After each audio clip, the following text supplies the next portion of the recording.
Good morning. It's Wednesday the 3rd of May 2023 and today I've returned to the wonderful village of Low Bradfield.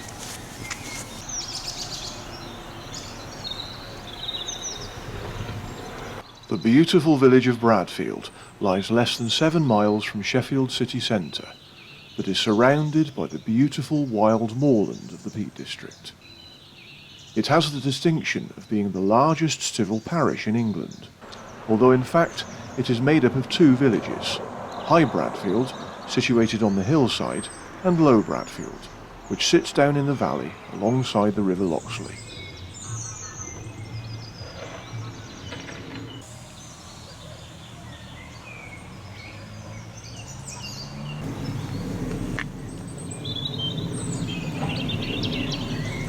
Low Bradfield, an awful thundering. Little evidence can be seen today of the terrible disaster that took place here almost 150 years ago. Yet the lives of many were ruined by the collapse of the Dale Dyke Dam in 1864.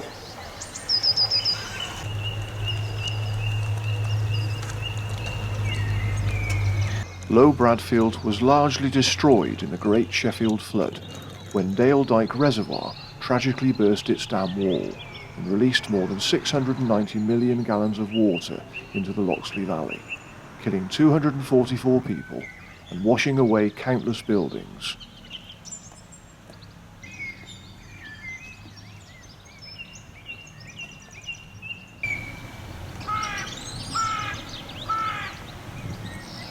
Bradfield past and present.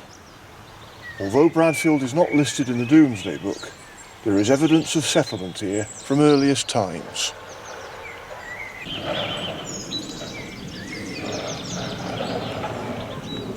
Despite its tragic history, Low Bradfield is still an idyllic place today.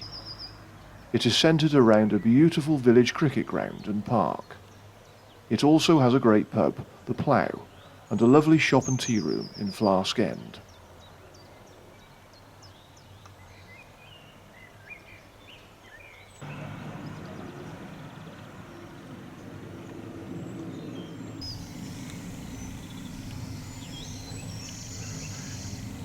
I love Low Bradfield. It's a wonderful little place. This is probably the village I visit the most often in South Yorkshire, I'd say.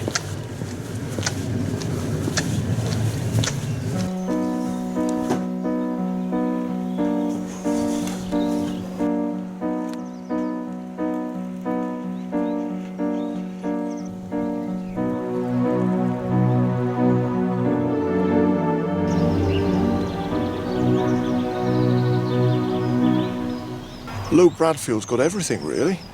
Village hall, tennis court, cricket field. There's a bowling green over there. Yeah. A garage, lovely little shop. The original village store. Yeah, it's just a really lovely little village. One of my favourite South Yorkshire villages, I have to say. Walking along Lamb Hill, I turned right along School Lane, crossing the River Loxley, and immediately turning left at a waymark.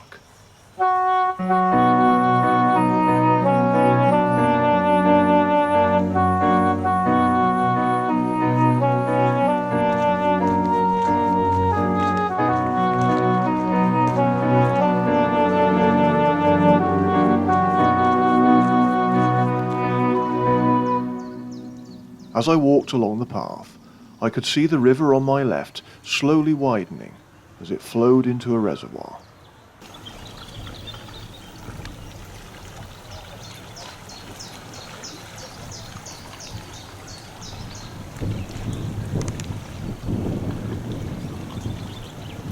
A nice walk beside another reservoir then. Lovely. I do like to be walking beside water. Saw a few fishermen back there. One guy sort of smiled and said, "Not filming me, are you?" I said, No, but I can do if you like." He just laughed. Must be quite nice. I mean, I've never fished. It's never been something I've wanted to try. However, I can see the appeal of spending your day just sitting beside the peaceful water. Anyway, today's walk. I've plotted this walk myself again, and it's about 5.5 miles. So I've not done this walk again, it's a new walk for me, but of course, just I've been to Bradfield before. Bradfield is probably the village in the South Yorkshire Peak District that I have visited the most, so, and yeah, you can see why, and we'll see more of it later on towards the end of the walk.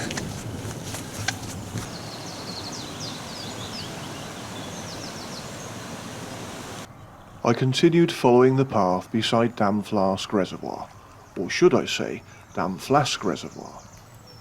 It was built as one of a group of reservoirs in the Bradfield area, the others being Strines, Dale Dyke and Agden reservoirs, to supply both fresh drinking water and a supply of running water to the people and industries of Sheffield.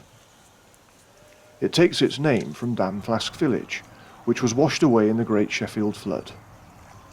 The village stood near the site of the current dam wall and had a pub, several mills, blacksmith's shop and a few dwellings. The village was never rebuilt after the flood because plans were already in hand to construct Damflask Reservoir.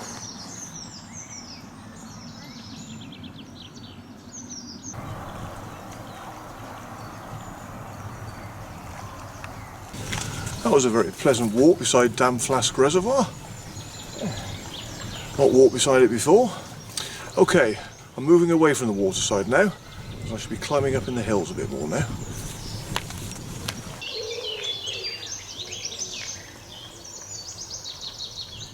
Crossing the road, I took a path that climbed up steeply to the quiet hamlet of Dungworth. The village also gives its name as a surname. A Dungworth is recorded living at the nearby village of Stores in 1323. In the late 20th century, the English occurrences of the surname remained concentrated in the Sheffield area. The village has a primary school and a public house, the Royal Hotel.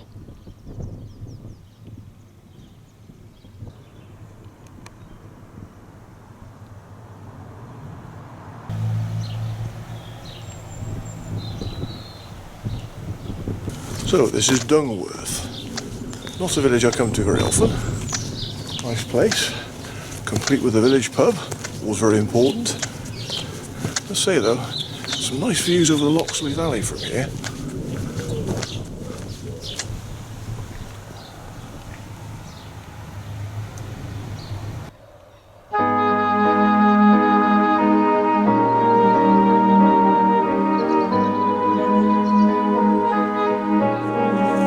Next to the pub car park, I took a footpath descending through fields.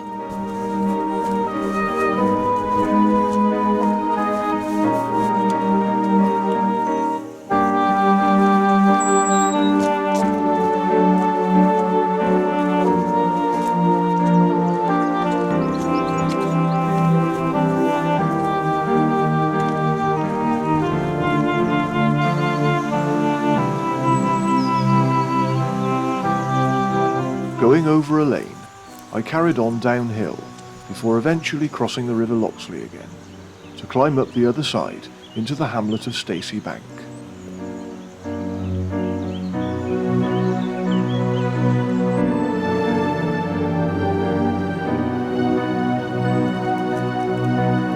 Emerging onto the B6077, I turned left along it as far as a junction, where I forked right to walk up Back Lane. Crossing back into the National Park now. There's a Peak National Park boundary marker. I do like those. Of course, for just a short section of the walk today, basically the section between Dungworth and Stacey Bank, that was just outside the National Park, but the rest of today's walk is within the National Park. But I've said before, the Peak District is a wider area than what the National Park covers. So does that mean that because we crossed the National Park boundary earlier that I'm not in the Peak District anymore? When I'm sure that there are people that live in Dungworth and Stacey Bank that may or may not consider themselves to be in the Peak District. You just got to look at the terrain around. So anyway, just one of those interesting bits really.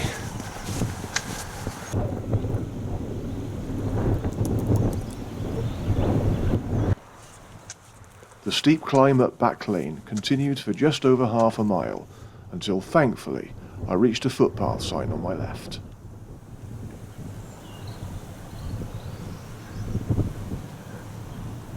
And breathe. That was one tough climb coming up that lane, I don't mind telling you.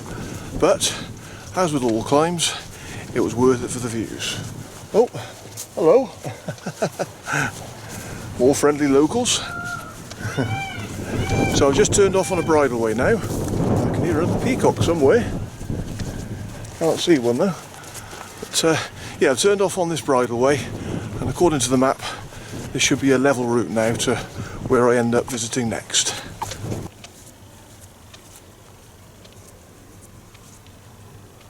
I was now following another short section of the Sheffield Country Walk.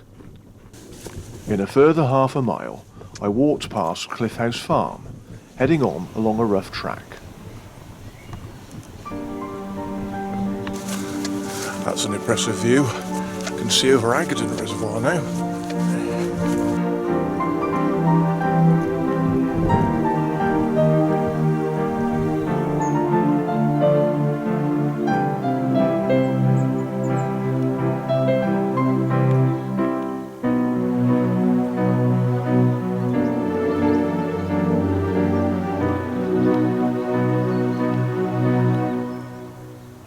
This is another lovely stretch of today's walk.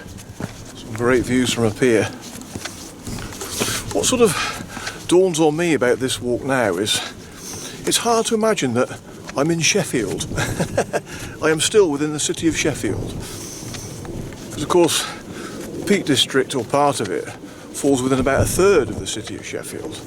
So, but you just sort of forget that, you know, in such a rural place like this, we are in the city of Sheffield. I mean, I'm about 6 miles or so from the city centre, but you know, sort of in no time at all, you're right out in the middle of nowhere. So it's amazing to think that this is a city.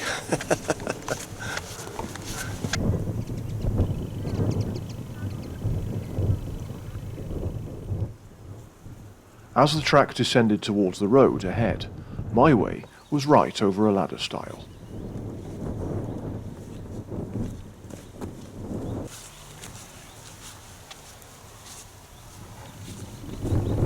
Ladder stile number 2. Here we go. This looks newer than that first one. Probably safer and more robust. God, look at that. There's a gap in the flipping wall there. Oh, I don't know. Could have gone through that. Never mind. It was more fun going over the stile anyway. I always feel that when you're doing a walk, if you don't climb a stile, even if there's an easier way to avoid it, you've not done the walk properly.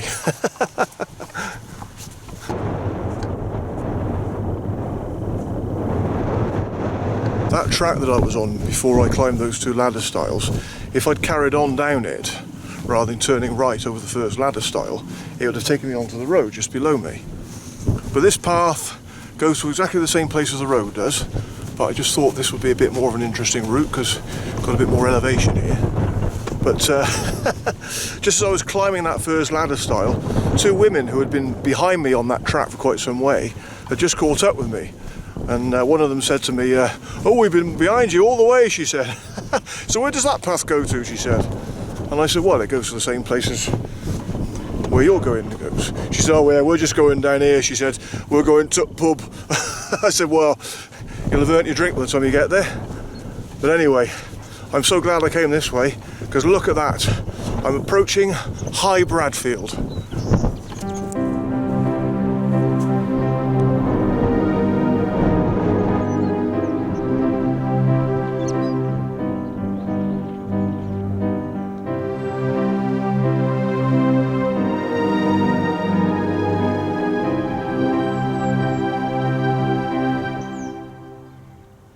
I walked down into the picturesque village of High Bradfield, dominated by the beautiful parish church of St Nicholas. The Old Horns Inn is a great pub, with some of the best views from a beer garden in the Peak District.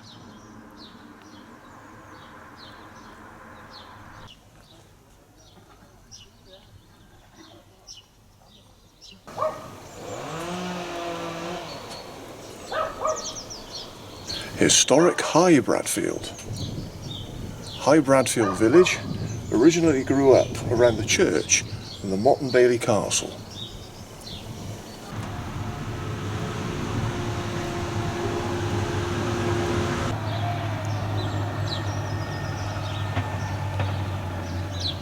I've been inside the old Horns Inn before now, a few times actually. Last time was last year. It was on a Sunday. I was just having a drive around and I found myself here in High Bradfield and I went and had a carvery. It was great.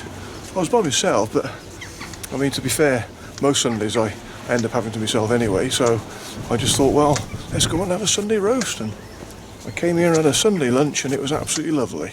Really enjoyed it.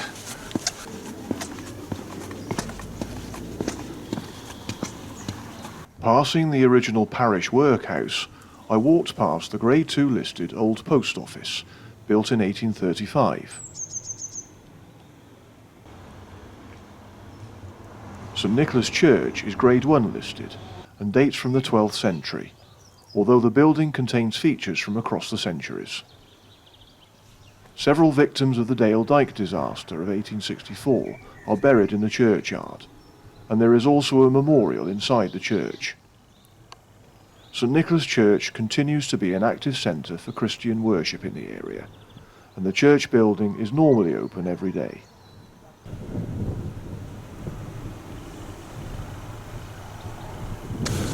There's a board there that says St Nicholas Church open. Now my luck with getting inside churches lately has not been good, so is it really open? I've never been inside this church all the times I've come to High Bradfield. Let's see.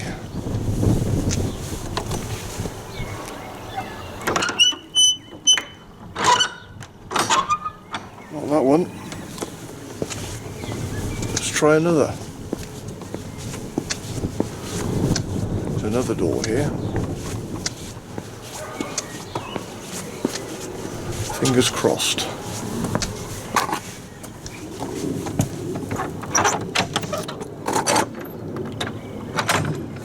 It's open.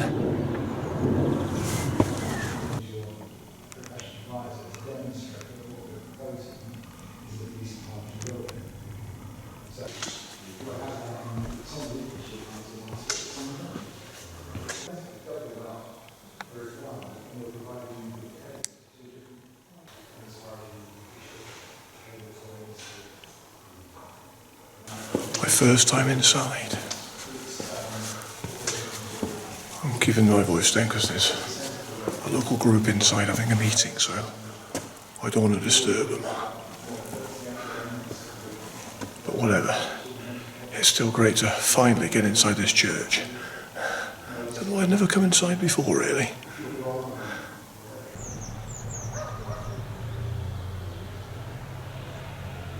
Well, that was wonderful to finally get inside the church. Can't believe that all the times I've come to High Bradfield I've never been inside before, but there you go. And I'm so glad it was open today because, as I said, I've not had a lot of luck with finding a church open lately. Oh well, I better make my way back down to Low Bradfield now then.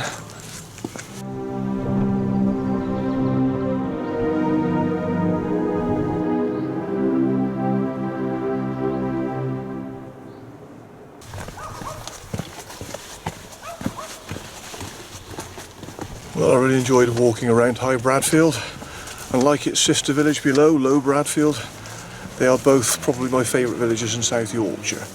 But I would also say that they are amongst my favourite villages in the Peak District, so...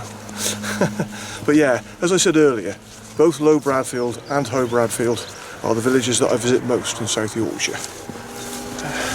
Can't blame me really, can you? Wonderful setting, and a lovely church as well. Oh well, anyway, as I make my way back down to Low Bradfield, just want to give a quick shout out to Bradfield Walkers. I follow their Walkers Are Welcome page on Facebook, so...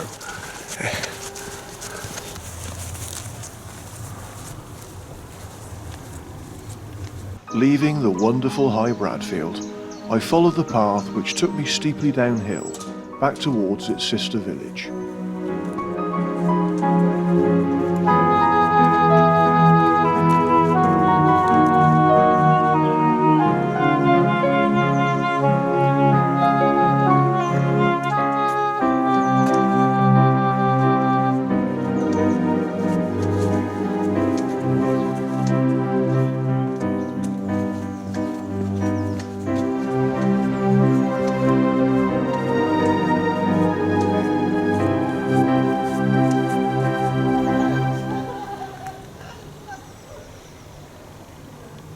So that's me back in Low Bradfield now. What a wonderful walk it's been. As I say, I never tire of coming to Bradfield, whether it's low or high. I love both villages. So, and it was nice to do a new walk as well in the area. I'm sure it won't be very long before I'm back in this area again, because, as I say, I do like Bradfield. Some people playing some bowls now, so I'll just go and watch them for a while.